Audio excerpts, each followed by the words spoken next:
Para ilmuwan mengira mereka sudah menemukan jawabannya. Bagaimana orang Mesir kuno memotong granit, pakai alat tembaga, palu batu, dan puluhan ribu pekerja yang berjuang keras. Maka mereka memasukkan data dari tambang Aswan yang terkenal itu ke dalam AI Grok, berharap mesin tersebut akan membenarkan apa yang selama ini diajarkan di buku teks. Ternyata AI itu menolak. Jawaban yang dikembalikannya begitu jauh dari semua yang diperkirakan para peneliti, hingga ruangan itu mendadak sunyi. Karena jika AI tersebut benar, maka tanda-tanda yang terukir di batu itu tidak mungkin dibuat oleh orang-orang yang selama ini diyakini sejarah sebagai pembuatnya. Lalu apa yang dilihat oleh mesin itu? Tetaplah bersama saya, karena begitu kamu menyadarinya, kamu tidak akan bisa melupakannya. Tambang Aswan. Di tepi sungai Nil di selatan Mesir, ada sebuah tempat yang selama bergenerasi telah membuat para ilmuwan dan sejarawan merasa tidak tenang. Tempat itu disebut tambang granit Aswan. Sekilas, tampaknya tidak ada yang istimewa. Blok-blok besar yang belum selesai dikerjakan, batu-batu yang ditinggalkan begitu saja, dan kesunyian datar padang pasir yang menekan segalanya.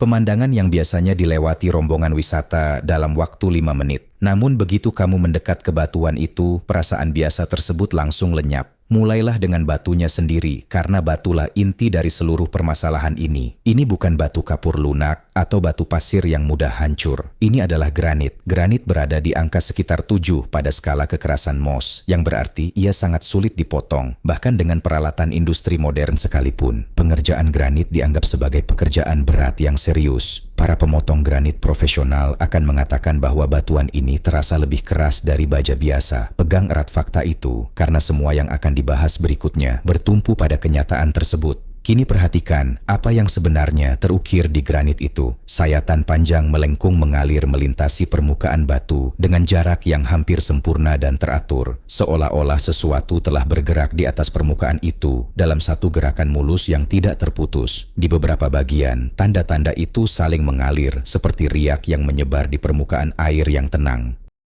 Tidak ada patahan kasar, tidak ada kekacauan yang tersebar, tidak ada ketidakrataan berantakan yang secara alami ditinggalkan oleh tangan manusia yang lelah. Hampir semua orang yang melihatnya untuk pertama kali bereaksi dengan cara yang sama. Mereka mendekat, terdiam, lalu tanpa sadar mengucapkan pertanyaan yang sama dengan keras. Apakah ini benar-benar berusia ribuan tahun? Karena pada pandangan pertama, semua itu terlihat persis seperti hasil kerja mesin modern dan naluri awal bahwa ada sesuatu yang tidak pada tempatnya di sini. Itulah tepatnya titik di mana misteri ini mulai terbuka. Teori lama. Selama sangat lama, buku-buku sejarah telah menawarkan satu jawaban yang mapan dan menenangkan. Orang Mesir kuno, kata mereka, tidak menggunakan teknologi misterius apapun pada batu ini. Mereka menggunakan dolerit, batuan yang luar biasa keras, yang kadang disebut diorit, yang dibentuk menjadi bola-bola berat dan palu. Para pekerja memukul granit itu berulang kali, jam demi jam, hingga perlahan-lahan batuan itu menyerah dan terbentuk. Inilah versi yang masih diajarkan di sebagian besar ruang kelas hingga hari ini. Skala pekerjaannya sungguh mencengangkan.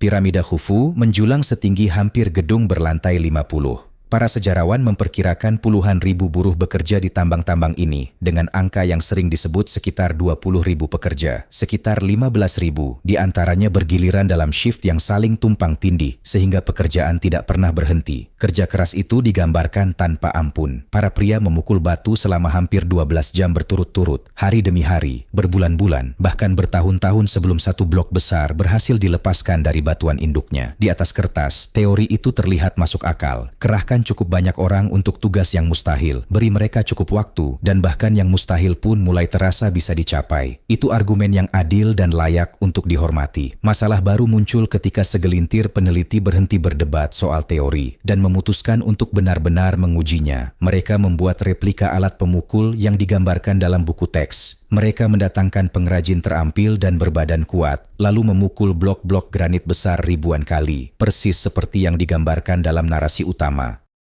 Semua orang berharap granit itu akan perlahan-lahan memperlihatkan tampilan kuno yang sama. Ternyata tidak terjadi demikian. Tanda-tanda yang ditinggalkan palu itu kasar dan tidak merata. Beberapa pukulan menghujam dalam, yang lain hampir tidak meninggalkan bekas. Setiap pukulan jatuh dengan cara yang berbeda. Di beberapa titik, tepi batu hancur. Di titik lain, permukaan batu retak dan terkelupas. Tidak ada jarak yang bersih. Tidak ada lengkungan yang anggun. Yang ada hanyalah kekacauan jujur dari kerja tangan manusia. Dan yang membuat eksperimen itu begitu mengungkap bukanlah semata-mata karena ia gagal, melainkan karena cara ia gagal. Semakin keras para pekerja itu bekerja, semakin kacau hasil ukiran pada batu tersebut.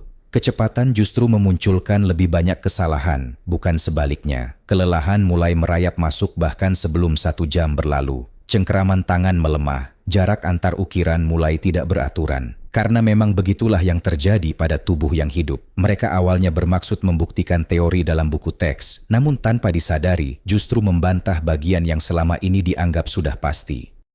Kini bandingkan hasil itu dengan bekas-bekas nyata di Aswan, dan perbedaannya terasa hampir mengejutkan. Potongan-potongan asli itu seolah dibuat oleh sebuah alat yang bergerak melintasi batu dalam satu arah yang stabil dengan kecepatan yang tetap konstan, lengkungan panjang yang melengkung, jarak yang hampir seragam, dan tingkat konsistensi yang seharusnya tidak mungkin ada karena betapapun terampilnya seseorang, tubuh manusia tetap punya batasnya. Manusia merasa lelah, sudut setiap ayunan perlahan bergeser. Pergeseran itu bukan suatu kekurangan, itu adalah bagian dari biologi. Namun, pada bekas-bekas di Aswan, ketidakkonsistenan manusiawi yang wajar itu hampir sama sekali tidak terlihat. Inilah titik tepat di mana kisah lama dan kondisi batu tidak lagi saling mendukung. Ketika para peneliti menerima kenyataan bahwa teori standar tidak mampu sepenuhnya menjelaskan bekas-bekas tersebut, mereka mencoba pendekatan yang berbeda. Alih-alih mengandalkan pendapat manusia atau asumsi yang diwariskan turun-temurun, mereka menyerahkan seluruh pertanyaan ini kepada kecerdasan buatan dan memintanya menilai bukti secara dingin tanpa pengetahuan tentang jawaban yang diinginkan siapapun.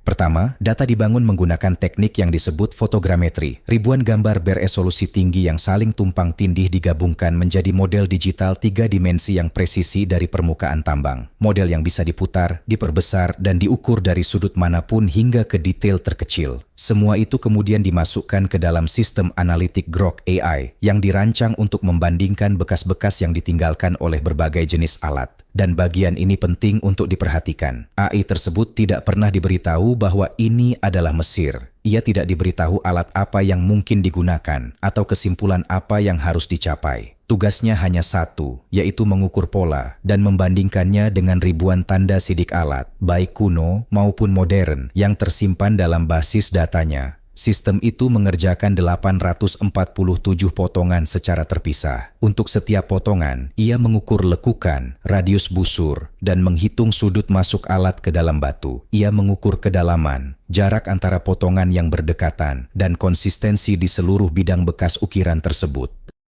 Jenis pekerjaan teliti seperti ini akan menghabiskan waktu bertahun-tahun bagi sebuah tim peneliti manusia. Dan inilah yang bisa dilakukan mesin tanpa kelelahan dan tanpa menginginkan jawaban tertentu. Seorang ahli manusia yang masuk ke Aswan sudah membawa keyakinan dari buku teks di kepalanya. Mereka mengharapkan palu. Jadi mereka cenderung melihat palu. AI tidak membawa beban semacam itu. Ia hanya mengenal bentuk, sudut, dan kedalaman, lalu membandingkannya dengan semua yang pernah ditunjukkan kepadanya. Kemudian laporan itu muncul, dan satu angka menonjol di atas segalanya. Dari semua 847 potongan yang tersebar di berbagai sudut tambang, total variasi yang ditemukan hanya 4,3%. Angka itulah yang membuat mereka terdiam. Dalam istilah sehari-hari, kedengarannya seperti hampir tidak ada artinya. Namun dalam istilah rekayasa, angka itu mendekati sesuatu yang mengkhawatirkan. Bahkan seorang pengrajin terbaik sekalipun yang mengulang satu gerakan yang sama akan tetap mengalami pergeseran. Tangan terangkat sedikit lebih tinggi, sudut berubah, kekuatan pukulan berbeda dari satu hantaman ke hantaman berikutnya. Itulah mengapa dengan alat tangan modern yang baik, variasi antara 12 hingga 20% dianggap sepenuhnya normal. Mendekati 22% pun tidak mengejutkan siapapun.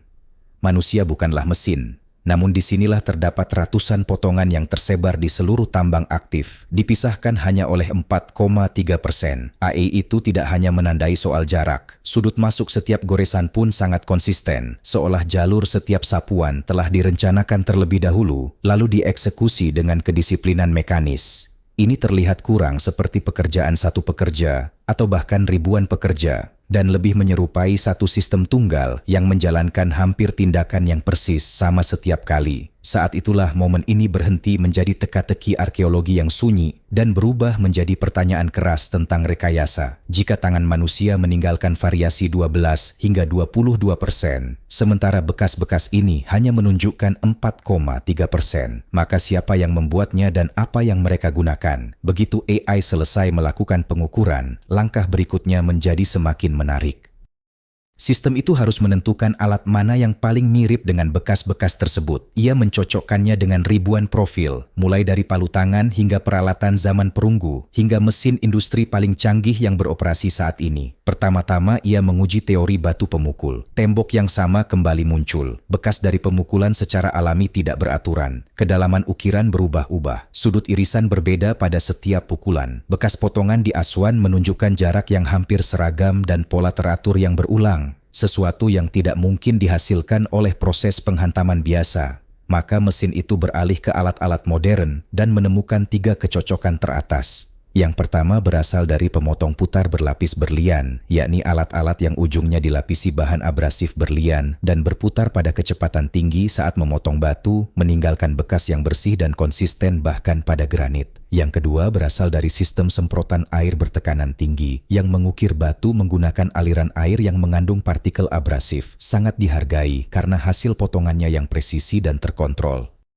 Yang ketiga, dan bagi banyak orang paling menggelisahkan, adalah pemotongan ultrasonik, di mana mata pisau bergetar pada frekuensi di atas batas pendengaran manusia, menghasilkan hasil yang luar biasa akurat. Yang membedakan ketiganya dari palu bukan sekadar ketajamannya, melainkan kemampuan pengulangannya. Sebuah mesin tidak akan lelah pada pukulan ke-400. Ia tidak akan menggeser cengkeraman atau mengubah sudutnya. Ia mengukir potongan ke-800 persis sama seperti yang pertama. Dan ciri khas itulah keseragaman yang hampir tidak manusiawi yang terus ditemukan oleh kecerdasan buatan pada bekas-bekas di Aswan. Kemudian Grok AI merilis skor kepercayaannya dan ruangan kembali sunyi. Kecocokan terdekat untuk bekas-bekas di Aswan adalah proses pemotongan putar industri. Tingkat kepercayaan sekitar 94%. Renungkan itu sejenak, dan sistem itu menandai satu hal lagi. Dari ratusan potongan di berbagai bagian kuari, sudut masuknya alat bervariasi kurang dari 2 derajat. Begitu banyak bekas di begitu banyak tempat yang terpisah. Namun alat itu menyentuh batu pada sudut yang hampir selalu sama setiap kali. Mempertahankan konsistensi seperti itu secara manual dianggap hampir mustahil. Disinilah lantai seolah amblas di bawah kaki para ilmuwan. Karena mesin-mesin yang paling mendekati kecocokan dengan bekas-bekas ini, sistem pemotong putar berlian, semprotan air bertekanan tinggi, alat pemotong ultrasonik, semuanya adalah produk era industri modern. Tidak ada catatan, tidak ada serpihan, tidak ada bisikan tentang teknologi semacam itu di dunia yang konon membangun kuari ini. Di satu sisi berdiri sejarah yang bersikeras bahwa hanya alat batu sederhana yang ada. Di sisi lain berdiri sebuah kecerdasan buatan yang menyatakan bahwa buktinya tampak seperti hasil dari proses industri yang terkendali. Jurang antara dua pernyataan itu adalah inti dari seluruh kisah ini, dan jurang itu akan semakin melebar. Lorong-lorong yang mustahil. Ada satu detail di Aswan yang hampir tidak pernah diperhatikan siapapun. Dan sejujurnya, inilah bagian yang seharusnya membuat Anda tidak bisa tidur di malam hari.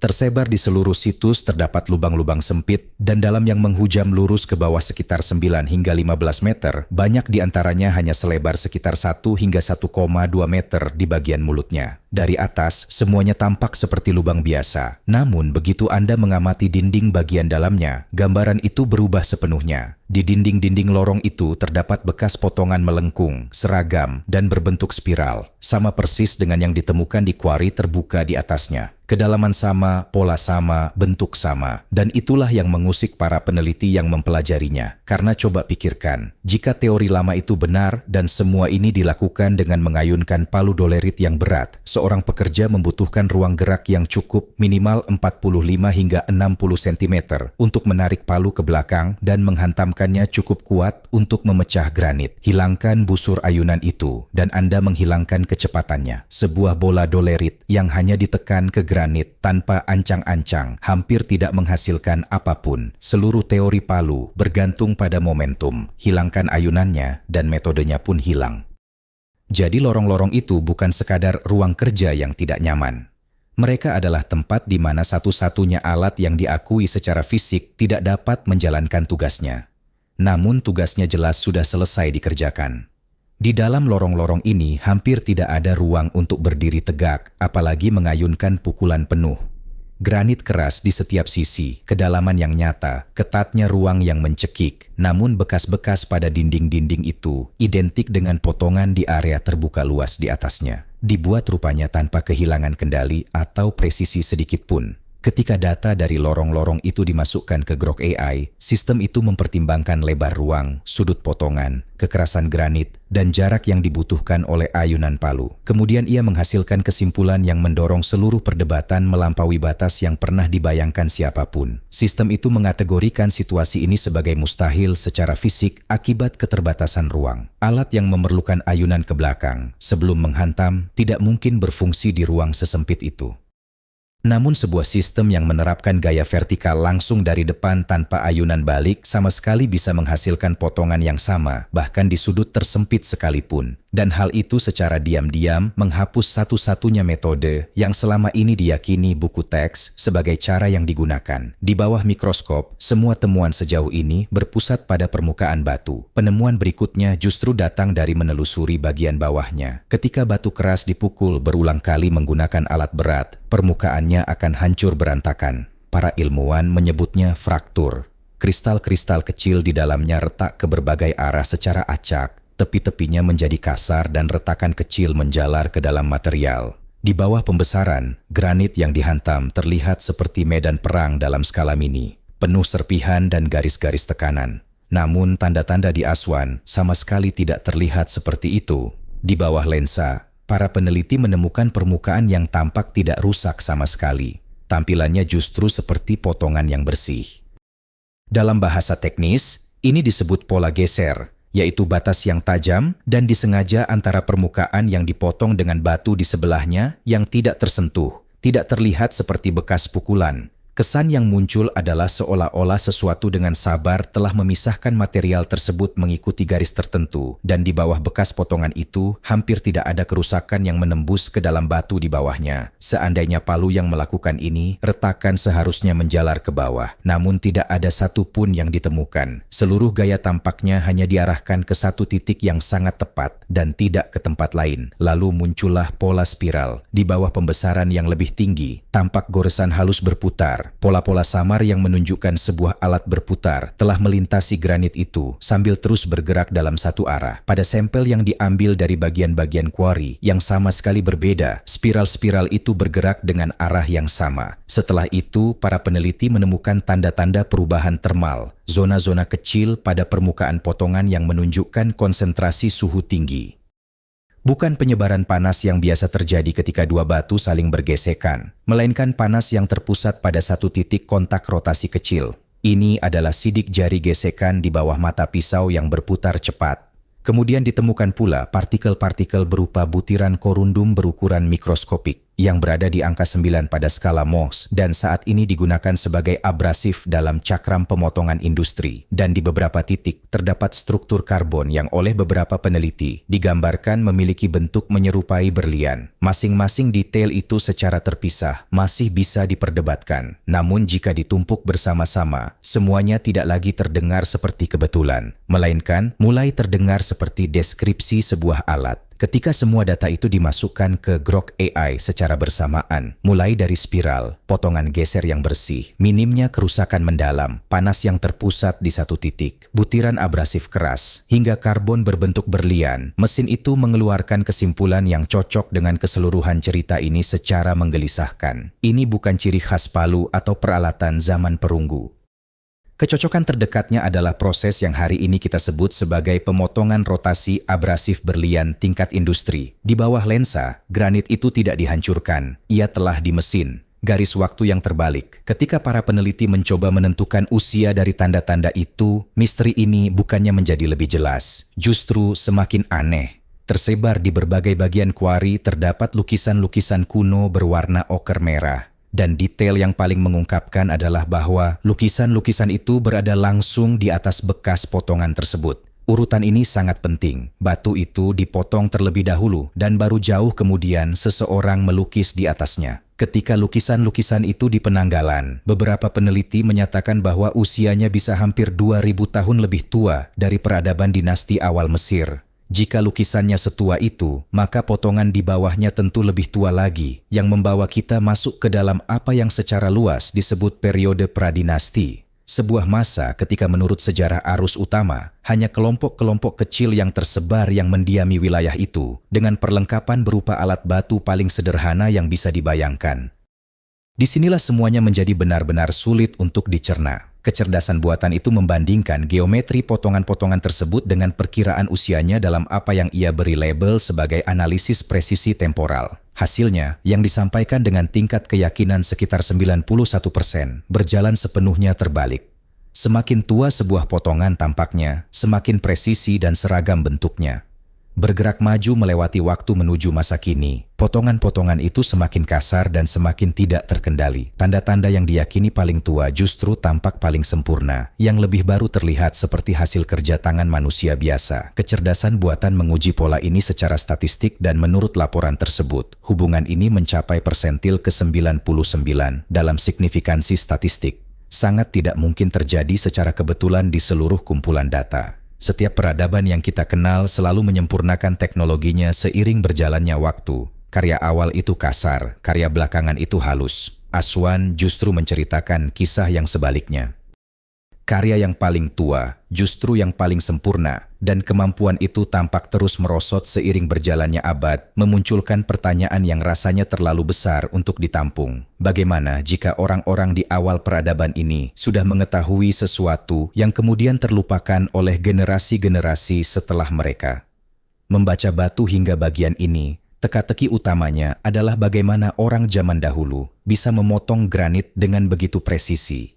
Namun, AI menemukan sesuatu yang membuat pertanyaan itu semakin dalam. Siapapun yang membuat potongan-potongan ini, tampaknya tidak sekadar mengerjakan permukaan luar batu saja. Mereka sepertinya sudah mengetahui apa yang tersembunyi di dalam batu itu sebelum mulai bekerja. Granit bukanlah material yang seragam. Di dalamnya terdapat lapisan-lapisan mineral yang berbeda, zona yang lebih keras, dan urat-urat lemah alami tempat batu lebih mudah terbelah. Para insinyur menyebut ini sebagai batas butir dan zona lemah internal. Di kuari modern, para pekerja menggunakan pemindaian sonar, survei tanah, dan pemodelan geologi berbasis komputer untuk menemukan fitur-fitur tersebut, lalu merencanakan jalur pemotongan yang mengikuti garis dengan hambatan paling kecil. Banyak potongan kuno di Aswan tampaknya mengikuti zona-zona lemah alami yang sama, seolah-olah pembuatnya sudah memahami bagian mana dari batu yang paling kuat dan di mana batu itu akan lebih mudah terpotong tanpa peralatan pemindaian apapun. Memotong granit dengan mesin yang tepat adalah satu persoalan. Mengetahui di mana harus memotong sebelum memulai adalah persoalan yang sama sekali berbeda. Permukaan luar balok granit hampir tidak memberitahu apapun tentang urat-urat dan batas butir yang tersembunyi. Sedalam 30 cm di dalamnya, kita membutuhkan instrumen penembus tanah untuk melihatnya, mengikuti garis-garis internal itu dengan tangan secara buta, dan berulang kali mendarat tepat di jalur hambatan terkecil akan membutuhkan keberuntungan yang luar biasa hingga ratusan kali berturut-turut, atau ada semacam metode untuk membaca bagian dalam batu yang tidak bisa dilihat. Ketika Grok AI membandingkan pemetaan mineral permukaan dengan jalur pemotongan, ditemukan adanya hubungan yang nyata dengan tingkat kepercayaan sekitar 88% bahwa jalur potongan itu tampak dipilih berdasarkan struktur internal batu. Beberapa peneliti mulai menyebutnya teori membaca batu, gagasan bahwa para pembangun ini memiliki suatu metode untuk memahami arsitektur tersembunyi sebuah batu sebelum mereka pernah menyentuhnya. Dan jika itu benar, maka muncul pertanyaan jelas berikutnya. Jika mereka sematang itu, mengapa ada monumen besar yang tidak selesai dan terbengkalai begitu saja di tengah lokasi? Obelisk yang ditinggalkan itu, dan tanda-tanda yang sama di mana-mana. Ada satu objek di Aswan yang membuat hampir semua orang mengajukan pertanyaan yang sama saat pertama kali melihatnya. Jika pekerjaan berjalan sebaik ini, mengapa tiba-tiba berhenti? Obelisk yang tidak selesai, yang dianggap sebagai yang terbesar pernah dicoba dibuat, masih berbaring menempel pada batuan dasar tempat ia pertama kali dipahat ribuan tahun yang lalu. Jika selesai, beratnya akan lebih dari 1000 ton. Arkeologi arus utama memberikan jawaban yang rapi. Sebuah retakan besar muncul pada batu selama pengerjaan, dan para pekerja meninggalkannya. Masuk akal, namun ketika para peneliti mempelajari obelisk itu lebih seksama, jawaban tersebut tidak lagi cocok. Tanda-tanda pemotongan berlanjut melampaui titik di mana retakan itu berada. Pekerjaan tampak terus dilanjutkan bahkan setelah retakan itu sudah terbentuk. Jika keretakan itu benar-benar menjadi alasan mereka berhenti, tanda-tanda seharusnya berhenti tepat di sana. Tapi tidak, dan tanda-tanda pada raksasa yang tidak selesai ini identik dengan yang ditemukan di seluruh Aswan. Lengkungan melengkung yang sama, jarak yang sama meratanya, presisi yang sama persis. Bahkan di bagian bawah di mana ruang kerja menyempit hingga hampir tidak ada, kualitasnya tidak menurun. Jadi apa yang sebenarnya menghentikan proyek 1000 ton ini begitu tiba-tiba sehingga tidak ada yang pernah kembali untuk menyelesaikannya? Sejarah tidak memberikan jawaban yang jelas. Jika misteri ini hanya berhenti di satu kuari saja, kamu bisa menyimpannya sebagai keanehan lokal. Tapi tidak begitu. Tanda-tanda yang sama muncul di situs-situs kuno lain di seluruh Mesir. Ketika tim membandingkan data Aswan dengan kompleks Giza, khususnya kuil lembah Khafra, salah satu struktur granit paling tua dan paling membingungkan di negeri itu, tanda-tanda mikroskopis yang sama kembali muncul. Batas-batas yang bersih, retakan internal yang minimal, tanda melengkung samar yang mengisyaratkan alat berputar. AI kemudian mengukur perbedaan antara potongan-potongan di Giza dan potongan-potongan di Aswan secara langsung. Variasi antara kedua situs tersebut di bawah 5%. Lokasi berbeda, balok berbeda, namun metode pemotongannya hampir identik. Ketika Grok AI menggabungkan keseluruhan kumpulan data dari seluruh Mesir, ia sampai pada kesimpulan dengan tingkat kepercayaan sekitar 89%. Ini tidak terlihat seperti kisah satu lokasi saja. Tampaknya pada suatu titik di masa lampau yang sangat jauh, teknologi pemotongan yang sama pernah digunakan di seluruh wilayah ini, lalu menghilang begitu saja. Satu bengkel kerja yang terampil mungkin masih bisa dijelaskan. Satu generasi beruntung dari para pemahat andal yang mewariskan teknik ke beberapa tangan saja. Argumen itu masih bisa diterima.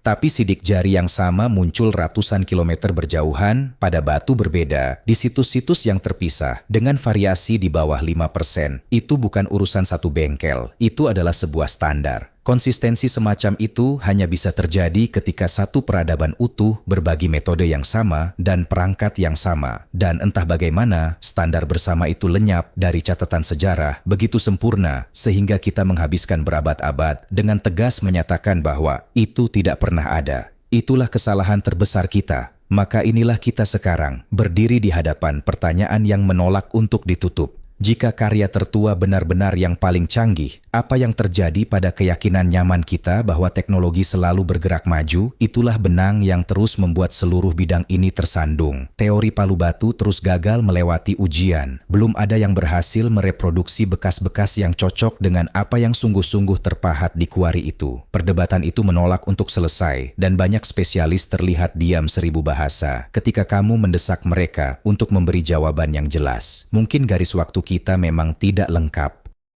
Mungkin ada bab yang hilang yang belum kita temukan, atau mungkin jawabannya adalah sesuatu yang belum siap kita ucapkan dengan lantang. Apapun itu, batu itu tidak menunggu kita untuk mengejar. Bekas-bekas itu masih ada di sana. Angka 4,3% itu masih ada di sana. Dan ia tidak lagi meminta jawaban dari sejarah. Rasanya lebih seperti ia diam-diam mencabuti jawaban-jawaban itu, satu sayatan demi satu sayatan, menantang seseorang untuk akhirnya menyadarinya. Jadi, aku ingin mendengar pendapatmu. Setelah semua yang baru saja kita telusuri bersama, menurutmu apakah ini teknologi yang hilang, kesalahan penanggalan, atau sesuatu yang belum punya nama? Tulis di kolom komentar. Aku membacanya, dan teori-teori paling menarik seringkali datang dari kalian. Dan jika kamu percaya bahwa sejarah masih menyembunyikan lebih banyak hal daripada yang ia ceritakan, subscribe dan ketuk tombol lonceng agar kamu menjadi yang pertama hadir ketika penemuan berikutnya menolak untuk tetap terkubur.